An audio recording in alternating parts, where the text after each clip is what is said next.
Good morning, everyone. I'm Megyn Kelly. It's Thursday, May 8th, 2025, and this is your AM Update. It was a hard decision, but regrets, though? No, I think it was the right decision. Former President Biden hitting the interview circuit this week, reflecting on his term in office and offering thoughts on the current administration. Hint, he's against it. The Russians are asking for a certain set of requirements. We think they're asking for too much. Vice President JD Vance speaking candidly about how Russians are holding up peace negotiations. The Wall Street Journal reports the U.S. is ramping up its spying efforts on Greenland. A Surgeon General switcheroo. And a new poll shows Californians believe Governor Gavin Newsom is more focused on national ambitions than he is on running their state. All that and more coming up in just a moment on your AM Update. If you haven't heard about Riverbend Ranch, listen up. They have just introduced their Riverbend Ranch steaks to the marketplace, and you need to try them. Riverbend Ranch raises their own beef on beautiful mountain meadows only a few miles from West Yellowstone. Unlike most ranches, Riverbend Ranch never uses growth hormones or antibiotics. They treat their animals humanely and with respect. There are advantages of buying directly from the ranch. They can track the health of every animal from the day it is born and can guarantee that it has been healthy every day of its life. Riverbend Ranch has its own state-of-the-art processing facility on the ranch that has received several national awards as one of the best in the U.S. But most importantly is the quality of the beef. They age their beef to perfection for 21 days. You simply cannot buy beef like this in a grocery store. You cannot. Shipped directly from the ranch to your home, you get a much better price than going through the middlemen.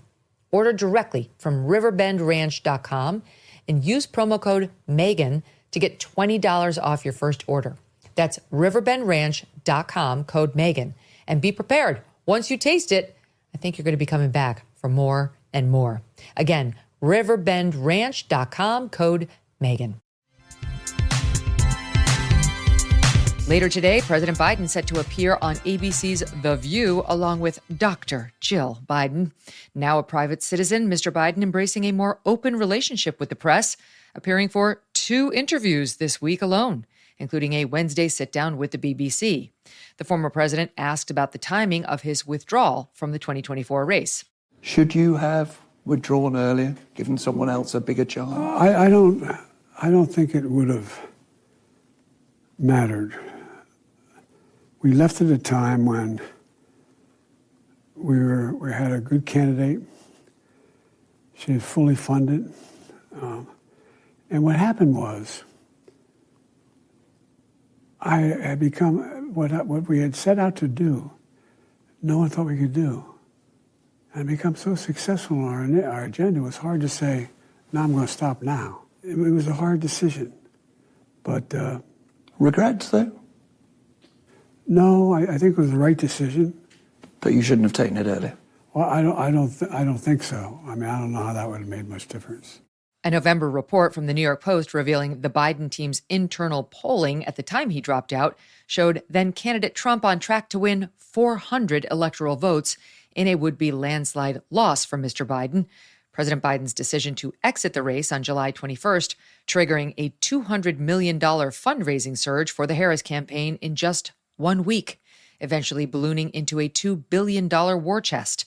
With just 106 days to build a full presidential campaign, Ms. Harris drawing support from celebrity heavyweights like Oprah, Beyonce, Taylor Swift, and the Obamas, among dozens of others.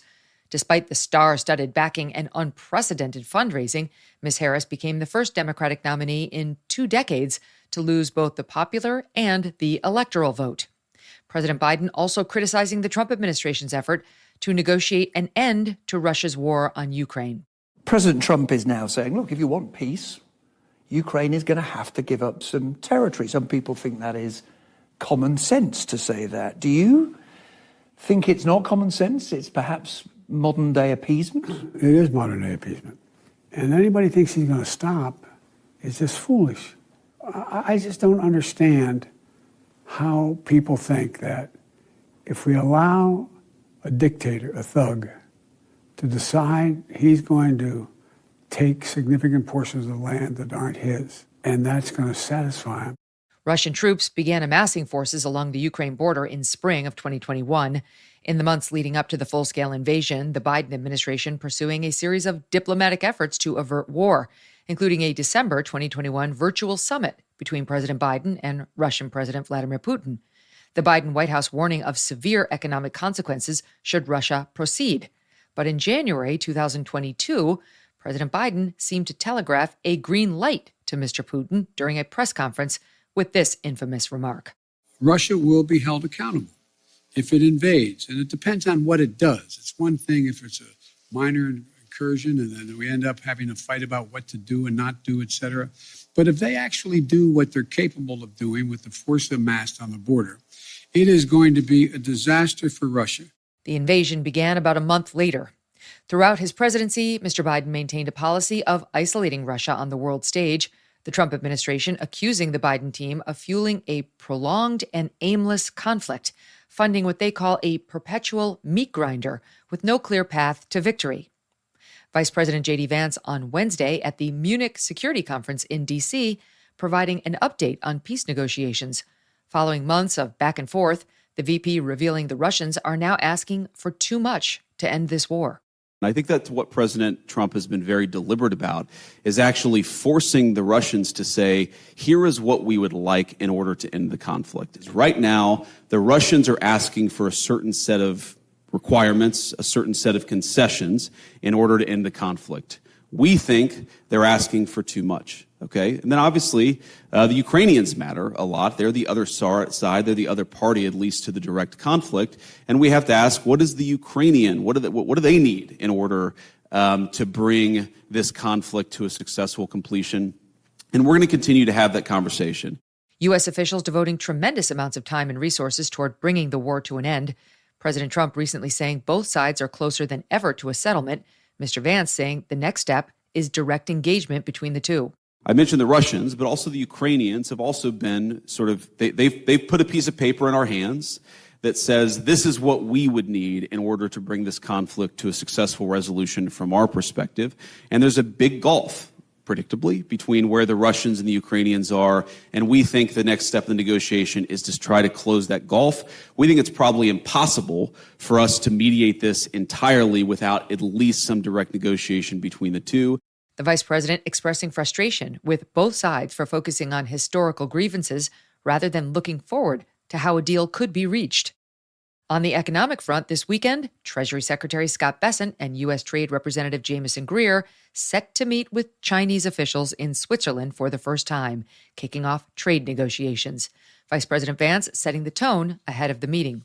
We find ourselves in a very precarious place. When I say we, I mean the entire West. I mean the NATO alliance. I mean the United States and Europe. We find ourselves more and more reliant on countries that may not have our best interests at heart.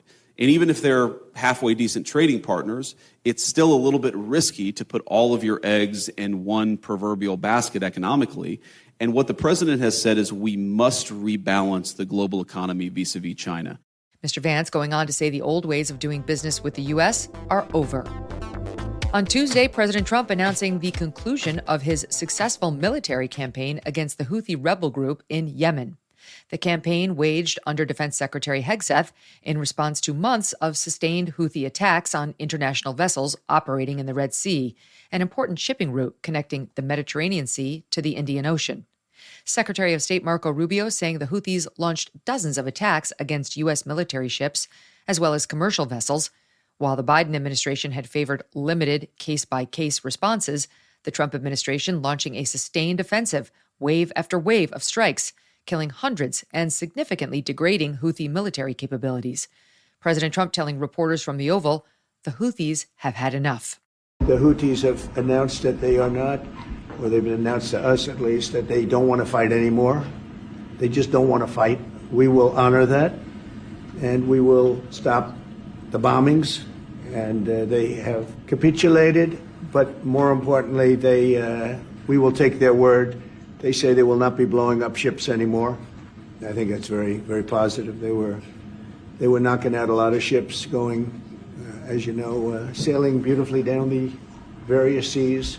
It wasn't just a canal, it was a lot of other places.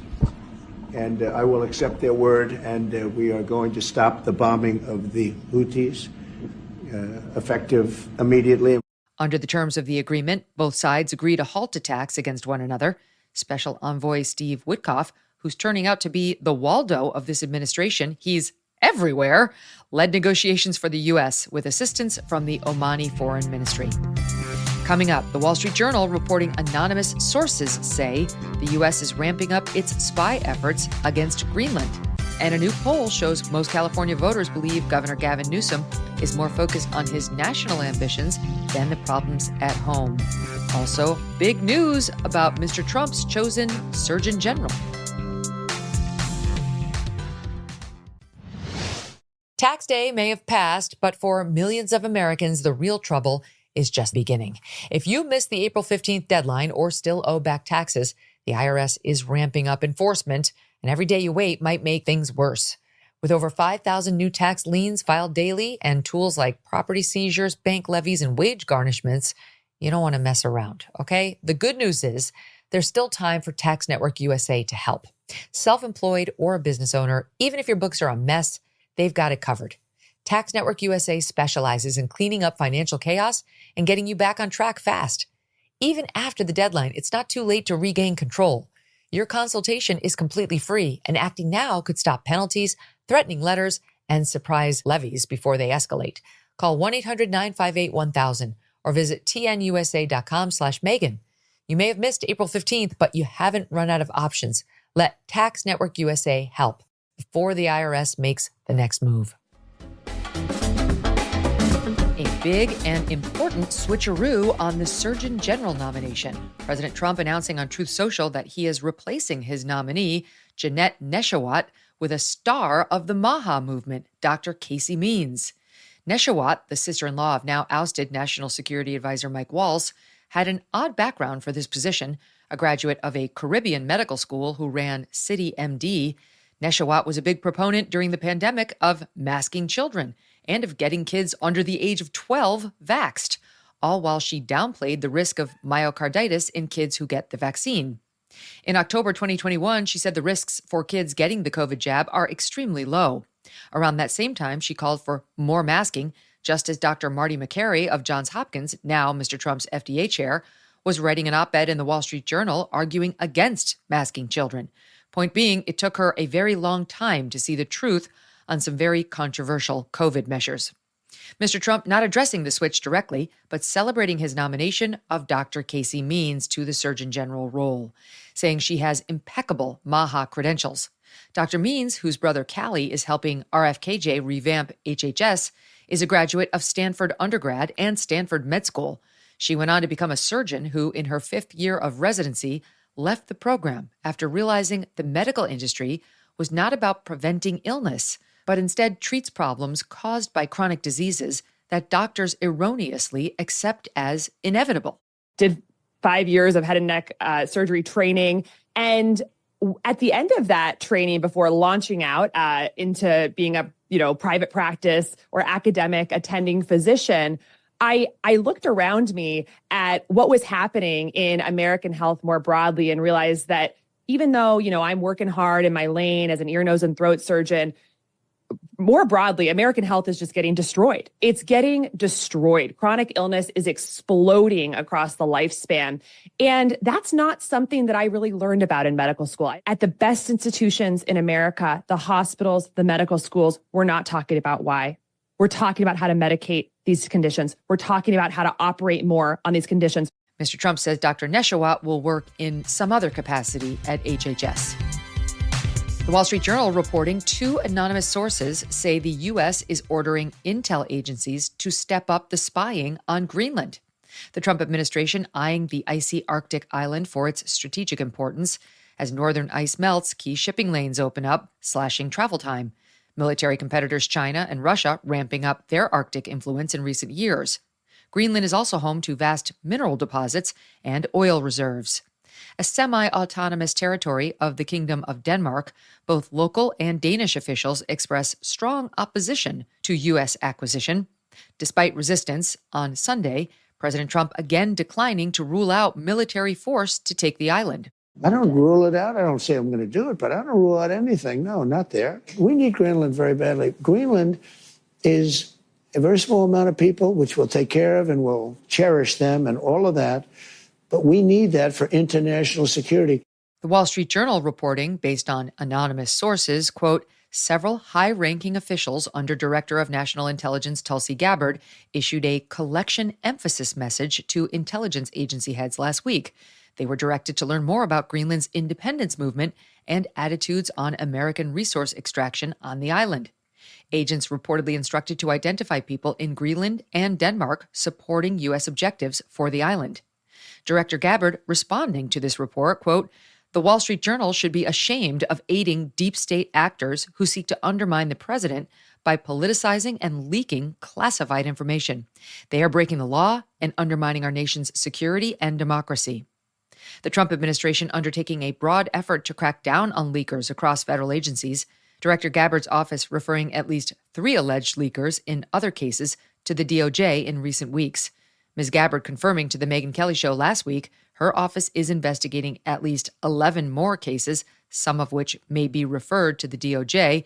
We can safely assume that number's now at least 12. A new LA Times and UC Berkeley poll finding 54% of registered California voters think Democrat Governor Gavin Newsom is more interested in boosting his presidential prospects than he is in governing his state. Just 26% say the opposite. Poll director Mark DiCamillo saying, quote, people kind of look at him as being very ambitious. Governor Newsom insisting last week to Next Up host Mark Halperin that he's not yet made any decisions on 2028. I don't know, but I have to have a burning why, and I have to have a compelling vision that distinguishes myself from anybody else. Without both, I don't deserve to even be in the conversation. But I am someone that's I'm trying to pursue the unknown. I'm interested. I'm open to argument. I want to engage folks, and I want to learn. I want to iterate. I have an entrepreneurial mindset, and to the extent that brings me into the political conversation, I'm blessed by that. And to the extent it helps me leverage my day job as government, all the better. The poll showing California voters are sharply divided over Mr. Newsom based on their party ID. 70% of Democrats approve of his performance. Just 11% of Republicans say the same. And that'll do it for your AM update. I'm Megyn Kelly. Join me back here for the Megyn Kelly Show, live on SiriusXM Triumph Channel 111 at noon East, on youtube.com/Megyn Kelly, and on all podcast platforms.